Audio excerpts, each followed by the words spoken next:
Sekolah Digital Pencetak 1 Juta Sales Superstar. Daftar sekarang ya. Ketika kita mau berubah, pertama mesti tulis dulu motivasi personalnya. Motivasi personalnya adalah apa alasan kenapa mereka harus berubah. Itu dari dalam diri sendiri ya? Dalam diri sendiri.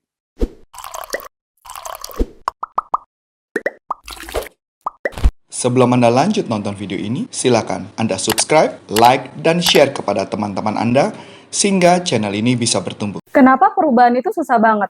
Kadang ada orang yang gampang banget buat berubah, tapi ada juga yang stuck di situ-situ aja. Nah, jangan-jangan ada faktor tersembunyi dalam diri kita yang membuat kita tuh susah berubahnya. Penasaran kan? Apa alasannya? Yuk langsung aja kita bahas dengan Coach Arif. Halo Coach. Halo. Apa kabar Coach? Baik. Alhamdulillah. Oke gini Coach, kan biasanya orang tuh ada yang gampang banget buat berubah gitu ya Coach ya. Terus ada juga orang yang emang stuck di situ aja gitu. Nah, apa sih faktor utama penyebabnya gitu Coach, kalau misalkan kita tuh susah banget berubah? Penyebab orang kenapa sulit berubah, kalau menurut saya adalah karena mereka nggak punya alasan yang sangat kuat. Atau istilahnya buat saya adalah, kalau saya sering banget pakai, adalah kalimat yang dikatakan oleh Zig Ziglar. Zig Ziglar pernah ngomong begini, if you know why, you know how. Artinya? Nah, if you know why, artinya jika kamu tahu alasannya, kamu tahu caranya bagaimana mengubah diri Anda. Oke. Ada alasan kuat, baru kita berubah. If you know why, you know how. Berarti harus tahu why-nya. Why-nya dulu, betul. Nah, saya kasih contoh. Ceritanya tadi malam, bukan tadi malam ya, beberapa hari yang lalu, ada orang-orang tertentu, dan tepatnya ada 5 orang, yang memang pengen saya bantu untuk melakukan satu buah kebiasaan yang positif. Oke. Ya, kebiasaan positifnya adalah kebetulan mereka itu ikut kursus. Ikut kursus online dan offline, jadi hybrid. Oke. Nah, kursus ini ketika mereka ikutin, orang ini ada 5 orang yang sangat bisa saya katakan saya banggakan lah. 5 orang yang saya anggap ini bakal dapat terobosan. Karena saya tahu banget 5 orang ini, beberapa orangnya, tidak semua, punya masalah atau tantangan dalam hidup. Oke? Jadi menurut saya solusinya adalah belajar ini, gitu loh. Oh, hanya dengan belajar kebiasaan baru atau bukan, belajar ilmu baru. Belajar ilmu baru. Ya, tapi belajar apanya saya nggak bisa kasih tahu. Nah, ketika itu apa yang terjadi? Pembelajarannya metodenya hybrid. Ternyata mereka tidak disiplin. Tidak disiplin untuk belajar. Bahkan, ini gilanya, tanda kutip, mereka berani ujian tanpa belajar. Berani ujian tanpa belajar? Yes, berani ujian tanpa belajar karena pembelajaran kan tadi online dan hybrid ketemukannya. Jadi tanpa ada video, mereka belajar online-nya, mereka lihat dari modul, dipakai modul itu buat ujian. Tapi itu nyontek, ibaratnya kayak boleh ngelihat modulnya apa atau tidak, mungkin dihafalin. Itu satu. Yang kedua juga memang betul, saya nemukan ada yang nyontek dan orang yang ngaku. Nah, buat saya pribadi, saya agak kecewa. Secara pribadi, kenapa saya kecewa? Karena mereka ngikut itu tujuannya sebenarnya untuk mengubah kehidupan mereka sendiri. Dan saya tahu, saya pun juga mengikuti pembelajaran yang sama dan hidup saya berubah. Nah, jadi orang ini mengalami kesulitan. Akhirnya tadi malam, saya kumpulkan mereka di online meeting. Ketika saya kumpulkan mereka di online meeting, saya kasih tahu kepada mereka tentang if you know why, you know how. Oke. Ya. Jadi ketika saya kasih tahu, mereka sudah resisten. Kayak gimana tuh Coach? Jadi mereka bilang, saya cuma nanya pertanyaan sederhana, apa tujuan kamu belajar itu? Terus rata-rata jawabannya? Jawabannya ya normatif aja.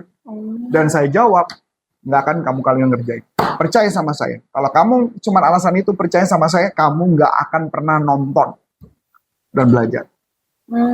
Saya kasih contoh. Nah, kalau ini contoh ini bisa saya kasih gambaran.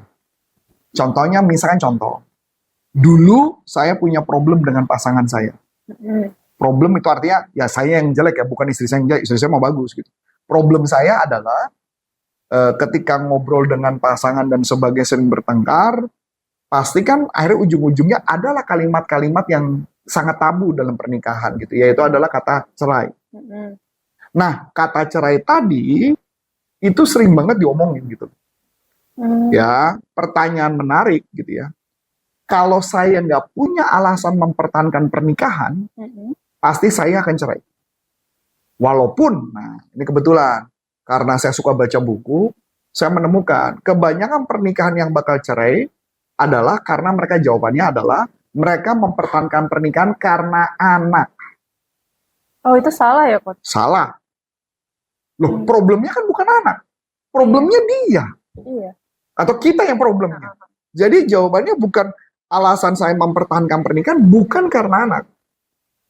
Alasan saya mempertahankan pernikahan juga bukan karena reputasi. Karena sempat dalam percakapan itu ada pembicara mengenai, kamu takut cerai sama saya karena reputasi kan? Oh enggak.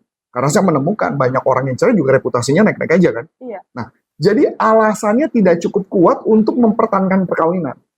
Nah, saya punya alasan yang sangat kuat dengan pasangan saya yang membuat saya tetap mau setia sampai akhir hidup saya. Ya gitu ya. Jadi walaupun ketika berantem ya pasti banyak hal yang gak enak dan sebagainya. Tapi saya punya alasan yang sangat kuat. Bukan karena anak. Alasan yang kuat itu dalam diri Coach saya. Arif.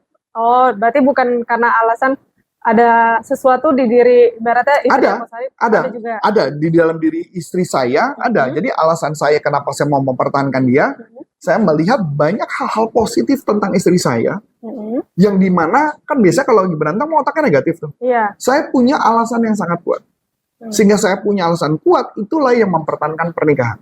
Berarti karena alasan kuat ini tuh ibaratnya kayak jadi tameng pas lagi ketika bertengkar atau pada bukan saat tameng ya, tepatnya lebih ke arah sebagai motivasi lah ya. Sebagai motivasi atau drive yang membuat saya ketika terjadi pertengkaran atau perdebatan, saya mengingat karena tujuan saya apa. Tujuan saya bukan kalau tujuan saya mempertahankan perkawinan karena anak, pasti yang terjadi ya pertengkarannya gila-gilaan. Ya, pasti. Jadi ada batasnya, jadi ada kesadaran kita ambang batasnya saya sadari. Sampai sini oke? Nah ini yang menarik yang saya mau ngomong. Nah ketika saya ngomong gitu kepada mereka, akhirnya mereka tadi awalnya ngotot, enggak coach, saya problemnya adalah time management. Itu alasan kan? Iya. Sama aja kayak orang berolahraga nggak bisa olahraga karena alasannya time management. Iya. Saya bilang enggak alasan itu. Enggak tapi coach, oh, gitu kan. Saya bilang stop, jangan ngomong dulu ya. Saya bilang saya cuma minta tolong bikin alasannya dulu. Kenapa kamu harus melakukan? Jadi biar dia tuh gali mikir dulu. Ya? Nah, begitu juga jawabannya kalau misalnya dia jawab gini. Saya belajar itu karena sertifikat. Sama dong. Kayak saya menikah alasannya karena anak. Iya. Saya menikah karena reputasi. Iya. Ya pasti cerai. Apalagi alasannya kenapa harus belajar dan nonton film tersebut? Karena alasannya karena sertifikat. Saya jawab, sertifikatnya nggak laku. Saya bilang, buat apa? Sertifikatnya nggak laku. Lu mau buat apa sertifikatnya? Saya belajar di tempat yang sama, sampai di level 3, sertifikatnya nggak laku itu. Nggak laku, istilahnya makanya mau digadein aja nggak laku. Kalau kuliah S1 masih mending, nggak mau bawa ke pegadaian masih laku itu. Nggak laku, beneran. Kalau sertifikat S1 kan bisa digadaikan. Nggak tahu ya? Enggak. Ya bisa digadaikan. Mana sini dapat ide dia. Jangan sampai. Nah, tapi maksud saya mau ngasih gambar bahwa sertifikatnya tidak laku. Jadi kalau sertifikatnya tidak laku, buat apa? Belajar itu tujuannya bukan untuk dapat sertifikat. Bukan kesannya lu dapat nilai bagus, padahal lu nggak belajar. Iya, ibaratnya cuma ngejar-ngejar nilai doang. Biasanya. Yang penting belajar itu adalah transformasi diri. Oke. Oh, saya sama istri saya sama belajar kok.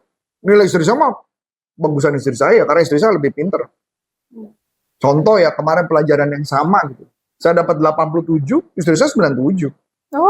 Saya dapat 90, dia 100. Saya bilang, emang susah ya, kalau orang pinter mau diapain juga pinter, susah ya. Istri saya memang pinter gitu loh. Nah, jadi balik lagi ya. Jadi alasannya apa yang sangat kuat? Kalau alasan nggak kuat nggak bisa. Nah, setelah dia udah dapat alasannya, baru saya ngomong, yuk time management. Saya cuma minta kalian 1 jam saja satu hari. Oh tapi nggak bisa kok. Alasan lagi. Balik lagi nomor 1 dong. Iya. Jika tahu alasannya pasti bisa tahu dong. Maka Iya. saya ngomong. Jadi yang harus dilakukan adalah time management tersebut. Caranya gimana? Time managementnya dipecah aja dari 1 jam menjadi 3 kali atau 4 kali. Oke. 3 kali atau 4 kali. Maksudnya apapun yang terjadi ujungnya tetap 1 jam. Gitu ceritanya. Nah, dan yang hal-hal yang kayak gitu yang menginspirasi saya adalah metode bagaimana melakukan perubahan dengan cara metode 6 box. Oke, tadi dulu nih Coach. Ini kan masa mau langsung bongkar aja nih box perubahannya apa aja. Jadi kalau misalkan kayak apa ya, setelah kita udah tahu alasannya, tapi kan kadang orang tuh kayak mikir alasan itu kuat apa enggak ya? Kadang ada orang yang gimana sih indikator bisa alasan itu tuh kuat gitu Coach. Nah, untuk indikator alasan kuat nanti kita bisa buat nih. Tapi yang penting menurut saya lebih baik saya jelasin dulu nih 6 boxnya. Karena kalau saya udah jelasin 6 box, baru setiap bagian kita dalemi nih. Oke. Di setiap bagian ya. Jadi ada 6 box perubahan. 6 box ini adalah oleh si Carey Patterson. Dan ini hasil risetnya dia. Dan menurut saya tekniknya dia cukup sederhana dan cukup bagus menurut saya. Gitu ya. Jadi metodenya dia membagi problem itu menjadi 2 bagian. Jadi kalau problem dibagi sama dia 2 bagian, ya nanti Anda lihat ada gambarnya di sini gitu ya. Jadi dibagi menjadi namanya 6 kotak ya. 6 kotaknya kan memanjang tuh. Jadi setiap kotak jadi ada 2 kolom ya, 2 kolom, 3 apa namanya? Baris. Jadi baris begini apa begini? Baris gini. Oh gini. Iya gini. Gini ya, berarti 2 kolom. 3 baris. Nah, jadi setiap angka ada 1, 2, 3, 4, 5, dan 6. Kebayang ya? Iya. Nah, sekarang setiap kotak yang di baris sebelah kiri, kolom sebelah kiri, di kolom sebelah kiri kita sebut namanya motivasi. Kolom motivasi. Jadi paling atasnya adalah motivasi. Di kolom kedua kita sebut namanya adalah tergantung dari kita sebut namanya kemampuan. Ya, atau ability, kemampuan atau kompetensi gitu ya. Jadi motivasi, kompetensi. Jadi kotaknya tadi ya. Jadi ada yang pertama di baris pertama ditulisnya personal. Di baris kedua adalah sosial. Baris ketiga adalah struktur.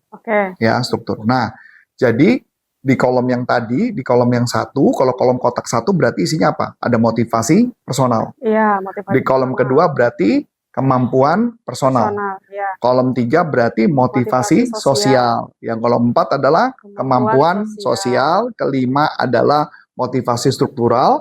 Keenam adalah kemampuan struktural. Iya. Kebayang ya? Nah, ini yang menarik. Jadi ketika kita mau berubah, pertama mesti tulis dulu motivasi personalnya.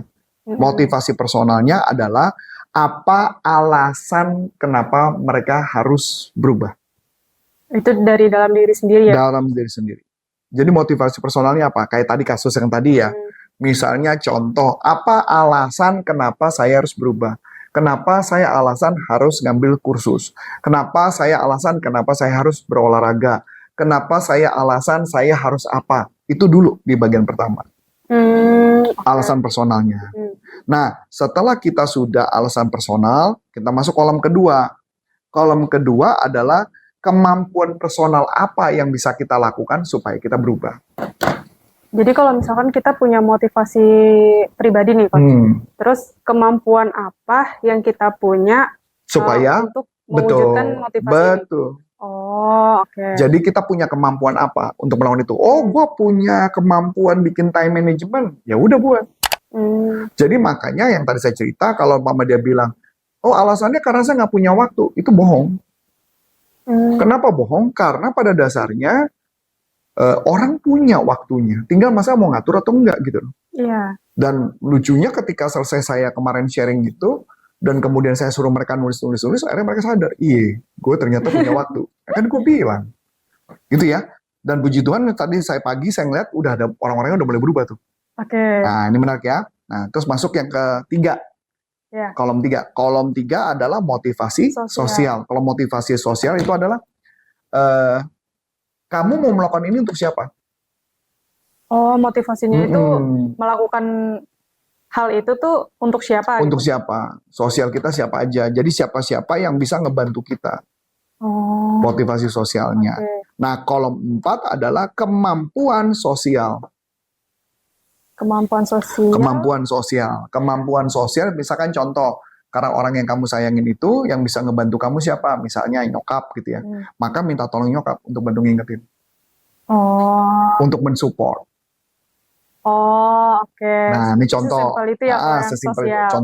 Contoh yang saya lakukan. Mm-mm. Saya bilang ke mereka semua berlima. Mm-mm. 5 itu teman semua. Mm-mm. Lucunya 1 orang nggak nonton, 4-4-nya nggak nonton.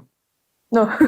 Menarik ya? Iya. Ya kan, makanya kan Jim Rohn dan Robert Kiyosaki ngomong sama, kehidupan kita tergantung dari 5 orang sekitar kita. Kalau lu berteman dengan 5 orang yang lu nggak belajar, ya nggak belajar. Makanya udah ketawa semua mereka yang nonton.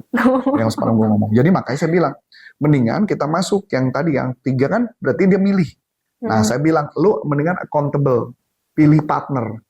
Siapa yang bisa bantu. Mm-mm. Yang suami istri, ada 1 orang, saya bilang jangan dengan suami istri, dengan orang lain. Yang penting berpartner. Jadi maksudnya saya berpartner dengan Adi gitu ya. Saya kontak Adi Mm-mm. untuk saling ngingetin Mm-mm. motivasinya apa. Mm-mm. Nah, salah satunya yang tugas saya itu yang saya minta adalah mereka sharing apa pembelajaran yang didapat dari yang mereka nonton setiap hari. Mm. Jadi kan gitu ya, accountable kan? Iya. Nah, jadi misalnya saya nelfon Adi nelfon saya, accountable, diskusi. Mm-mm. Sampai sini oke? Oke. Nah, masuk ya. Nah, berikut. Kita masuk ke bagian nomor 5. Nomor 5 berarti motivasi struktural. Iya.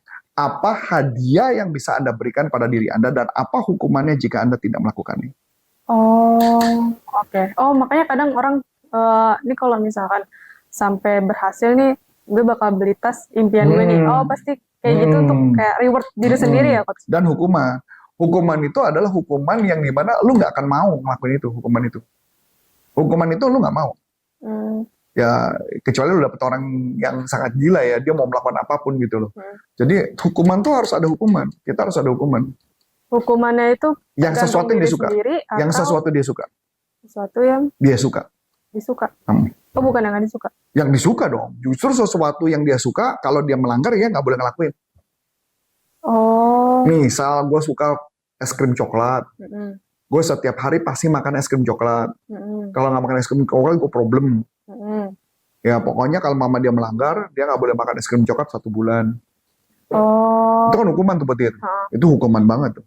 Oh, lebih apa ya? Lebih ngenaknya tuh yang disuka ya, Coach, Betul. daripada yang nggak disuka. Betul. Kadang ada orang ibaratnya saya kan pernah tuh dulu kayak ada orang kalau misalkan dia emang nggak berhasil baca buku sampai habis, dia bakal minum kopi pakai garam gitu.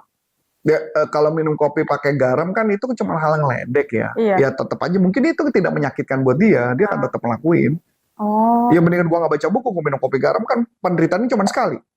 iya. Tapi kalau sesuatu yang dia suka, Mm-mm. Oh, karena disuka, padahal gue suka banget yang ini nih gitu. betul, Tapi nggak bisa karena dihukum gitu betul rasanya. dihukum. Oh, oke. Atau melakukan segala sesuatu yang memang kita nggak nyaman banget dan nggak suka gitu. Jadi segala sesuatu ya kayak kemarin gitu ya. Walaupun waktu saya sempat ngajar di Pekanbaru, ada satu wanita yang memberikan hukumannya menurut saya agak nggak make sense gitu ya. Saya nggak tahu berubah apa nggak, saya nggak tahu. Karena menurut saya nggak make sense. Hukumannya dia menghukum dirinya adalah dia tidak melakukan jalan kaki, tidak berolahraga ngitung counter. Jadi pakai counter jam, dia mesti melangkah berapa ribu gitu per hari. Dan menurut dia itu udah edik, sudah menjadi edik. Tahu edik ya? Kecanduan. Buat dia melakukan itu. Kalau nggak melakukan itu kayaknya nggak enak deh. Nah dia menghukum dirinya adalah dia tidak jalan itu. Walaupun kalau saya masa sih? Bukankah kita enak kalau nggak jalan, mager kan? Bukan enak. Ya, makanya saya juga nggak ngerti. Dia bilang udah kebiasaan, saya nggak ngerti, makanya saya nggak bisa ngomong gitu. Misalkan contoh bisa juga, kalau pokoknya bikin segala sesuatu yang dia suka. Yang dia suka, ya nggak boleh ngelakuin. Yang udah jadi kebiasaan juga nggak bisa ngelakuin. Betul.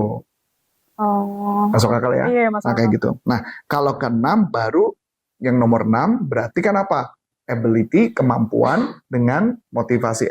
Kemampuan berkaitan dengan strukturnya. Berarti merubah lingkungannya. Ya masih ingat cerita saya? 5 orang?